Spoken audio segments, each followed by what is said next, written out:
100 Civics Questions, U.S. Naturalization Test 2025, Part 3, Questions 31 to 45. Your feedback helps us improve. Leave a comment and share your thoughts. The classroom was quieter now, with everyone having settled into a rhythm. Andrea paced in front of the whiteboard, her smile a reassuring presence as she prepared to continue. The students were more confident, their pens poised as they awaited the next batch of questions. They had made it through 2 parts, and now the third was ahead. Andrea could see the energy in the room as they leaned forward, eager to continue their study journey. All right, everyone, you're doing great. We're now moving into the next section. Let's keep this momentum going. I'll ask each question, and you'll choose the answer you think is correct. Afterward, I'll explain why. Ready? Let's get started. Question 31. What does the Constitution do? A. It sets up the government. B. It grants citizenship. C. It creates the states. I'll go with A. It sets up the government. Correct. The Constitution lays the foundation for the U.S. government. It outlines the structure of the federal government, the powers of each branch, and the rights of citizens. Question 32. Under our Constitution, some powers belong to the states. What is one power of the states? A. To print money. B. To issue driver's licenses. C. To make treaties with other countries. I'll go with B. To issue driver's licenses. Exactly. One of the powers granted to the states is the ability to issue driver's licenses. States have a range of powers that allow them to govern their citizens and maintain order within their borders. Question 33. When was the Constitution written? A. 1776. B. 1787. C. 1791. I'll go with B. 1787. Correct. The Constitution was written in 1787 during the Constitutional Convention in Philadelphia.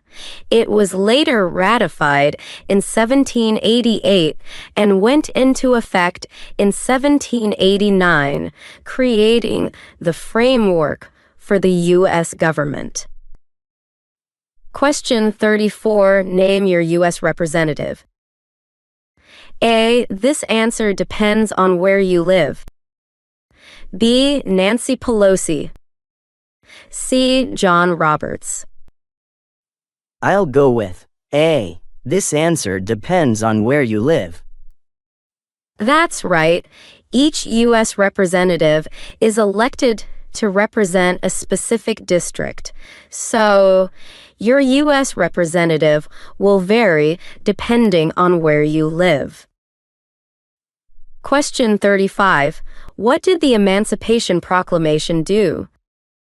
A. It ended World War I. B. It freed the slaves. C. It created the Constitution. I'll go with B. It freed the slaves. Correct.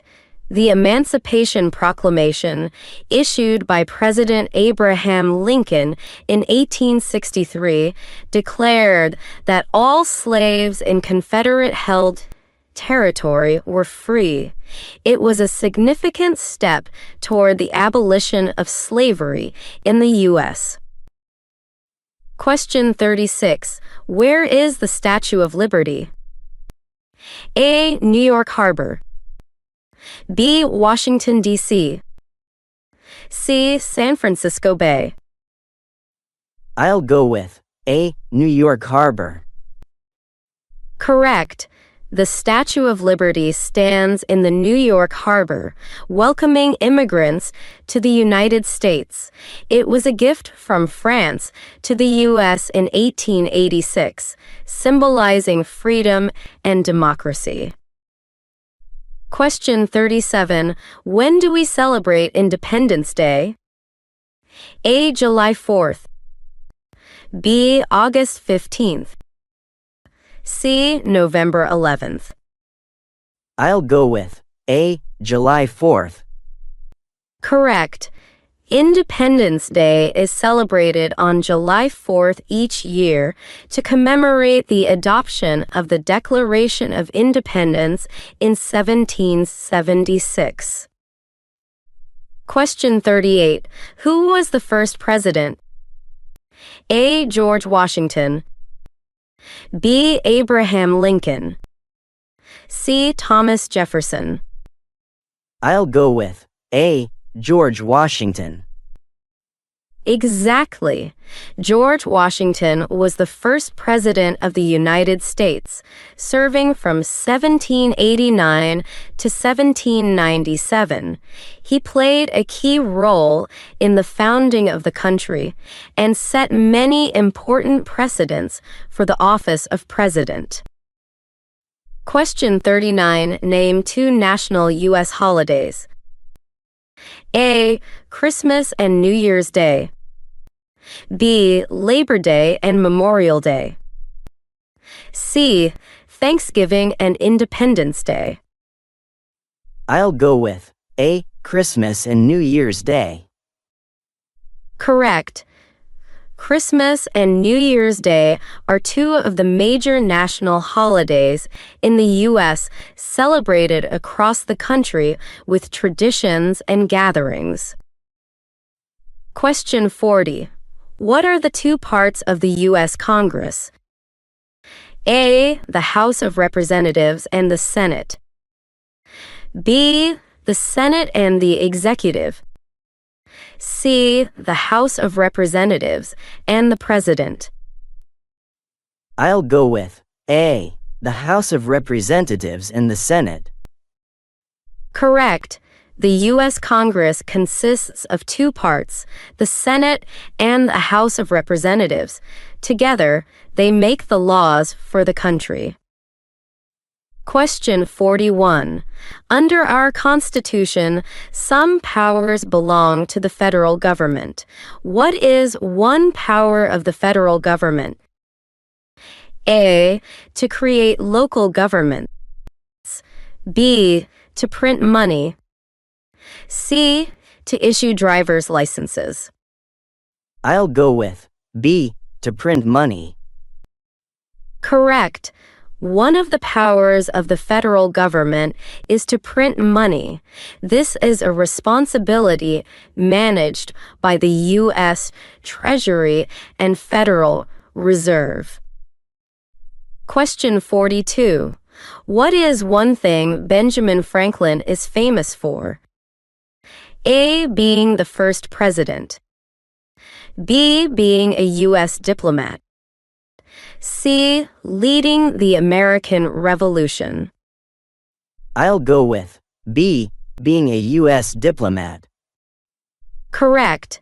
Benjamin Franklin was a key diplomat during the American Revolution and played a vital role in securing French support for the colonies' fight for independence. Question 43. What territory did the United States buy from France in 1803? A. Alaska. B. The Philippines. C. Louisiana. I'll go with C. Louisiana. Correct. In 1803, the United States purchased the Louisiana Territory from France. This purchase, known as the Louisiana Purchase, doubled the size of the U.S.